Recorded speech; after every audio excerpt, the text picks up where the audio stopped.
Hey everybody, my name's Parker, I'm with Game Nerdz, and in today's beginner's guide, we're breaking down the fundamentals necessary to get you started with the Flesh and Blood trading card game.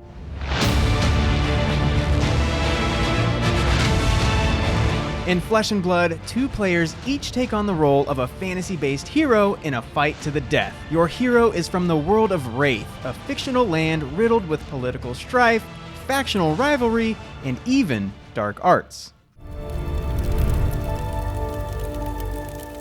Your objective is simple. You and your opponent go head-to-head with the goal of bringing the other's life total to 0. You'll do this by dishing out as much damage as possible, while the other player either chooses to defend or volley back with all of the cards in their hand. This strategic back and forth of attacking and defending continues until either you or your opponent have no remaining life points and one player is declared the winner. Similar to a classic RPG, you'll perform all actions as your chosen hero, which will be placed in the arena alongside the equipment and weapons you choose for them at the start of the game. Each hero falls under one of many classes, such as Ninja, Warrior, Runeblade, Assassin, and so many more. In today's video, we'll be learning the basics of Flesh and Blood using one of the earliest heroes, the ninja named Katsu.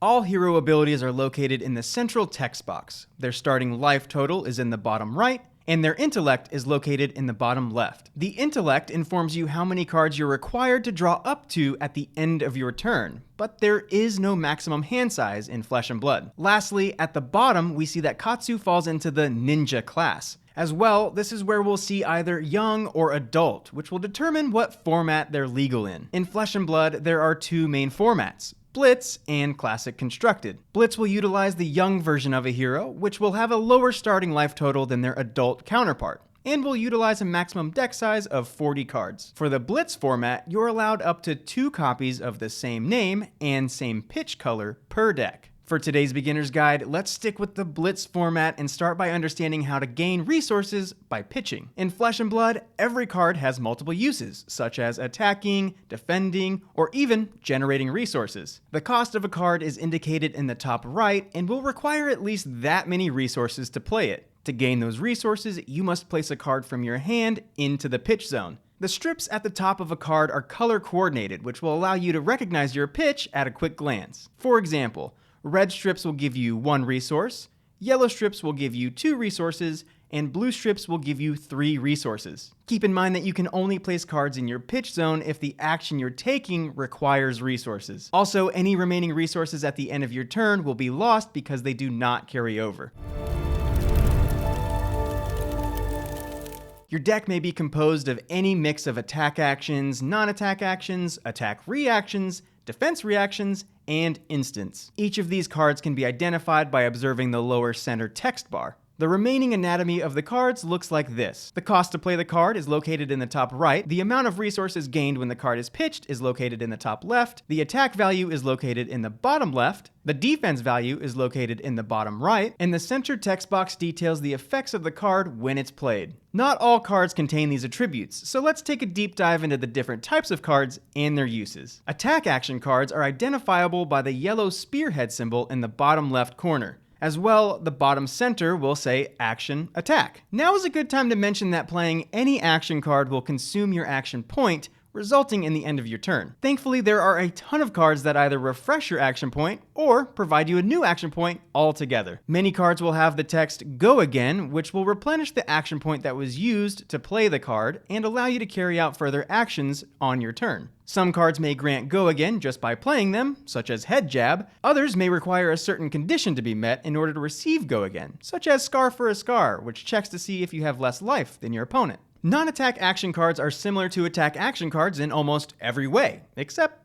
well, they don't attack. The primary purpose of non-attack action cards is to enhance your turn or manipulate the strength of your attacks, so you will often see Go Again on non-attack action cards. A great example of this is Nimblism, which adds +3 attack value to the next attack action card that you play with cost 1 or less. Now is also a great time to mention that the pitch value has a direct relationship with the power level of your cards. For example, the red pitch Nimblism grants a +3 buff, while the yellow grants a +2, and the blue grants a +1 buff. This mechanic is not exclusively restricted to non-attack action cards. As you can see, even our attack action cards decrease in power as their resource pitch increases. This pitch to strength ratio helps to balance the power levels of cards because if they all hit for max strength and provided max resources, that'd be pretty busted. Attack reaction cards are played during the reaction step, which occurs after your initial attack has been declared and after your opponent has been given the opportunity to block. Attack reactions are especially useful in buffing your attack value, which will help push damage up and over the defending cards. Similar to attack reactions, defense reaction cards are played during the reaction step. If your opponent decides to get crafty with an attack reaction,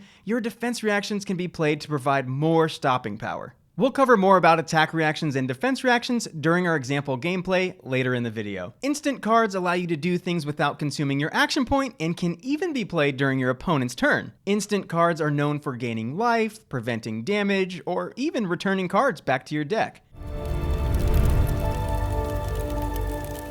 When playing Flesh and Blood, not only will you be utilizing the contents of your deck, but also 4 pieces of equipment and up to 2 weapons. The equipment consists of a headpiece, chest, arms, and legs, and can be activated throughout the game to give supplemental support to your overall strategy. Your hero only has 2 hands, and therefore can only carry 1 2-handed weapon or 2 1-handed weapons. In the case of Katsu, he wields 2 harmonized kadachis because each one is considered to be a 1-handed weapon. During setup, your weapons and armor are already equipped, so they should be placed in the proper zones before the game begins. Speaking of zones, let's cover what each one does and how to begin setting up for a game of Flesh and Blood. When setting up for a match, you'll place your hero front and center. To the left and right of your chosen hero, you'll place their weapon or weapons on either side of them. Be sure to leave space just below your hero for your arsenal zone. On the left side of your play area, you'll place your equipment down in this manner. Head at the top, chest just below the head,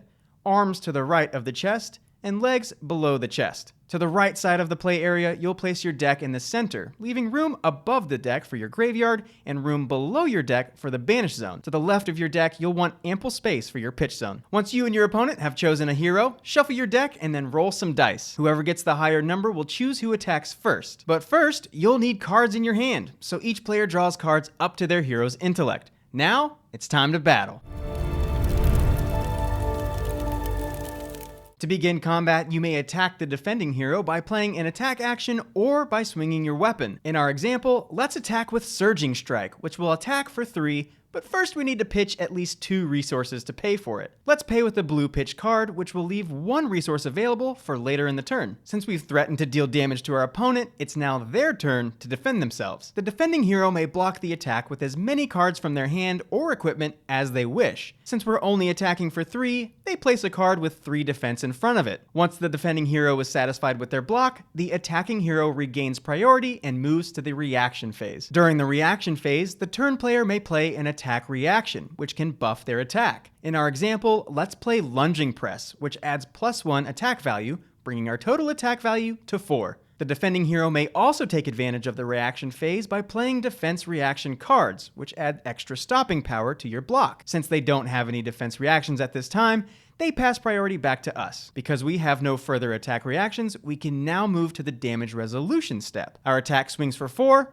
their card blocks for 3, therefore we've just dealt 1 damage to our opponent. Because Surging Strike has Go Again, we may now play out another non-attack action or attack action card. In doing so, we will create another chain link on the combat chain, which will look to resolve the same steps we just outlined. This process of attacking, defending, and reacting continues until the turn player has no more cards to play, or they no longer have an action point to use. Once the attacking player has concluded their turn, they announce the end of their turn, and both players move all cards from the combat chain to their graveyard. Next, all cards in their pitch zone go to the bottom of their deck in any order. In our example, we're ending our turn with 1 card left in our hand, and since we're drawing up to 4 new cards as our turn ends, we can happily place this leftover card in our arsenal zone. Consider this as a security deposit that you can withdraw from on a later turn. You may only have 1 card in your arsenal at a time, and this card can only be played directly to the combat chain, meaning you can't pitch or block with this card. Defense reactions are the exception to this rule, as you are allowed to block with them directly from your arsenal. Lastly, we'll draw up to our intellect and the turn is now passed to the other player. They will now attack with whatever cards they have left over. For example, if they blocked with 3 cards, they only have 1 card left to attack with, because in Flesh and Blood, you don't draw up until the end of your turn. This back and forth of attacking, defending, and reacting continues until one of the player meets their demise, ultimately leaving the other standing as champion. Flesh and Blood is a game with mechanics that are simple to learn but take time to master. So this should be everything you need to get started. If you want to get your hands on some of the items featured in today's video, be sure to head over to GameNerds.com to shop our vast selection of Flesh and Blood. If you enjoyed this video, don't forget to leave it a like, and be sure to subscribe and hit the notification bell so you don't miss out on future Flesh and Blood and other TCG content. Once again, my name is Parker, and I'll see you next time.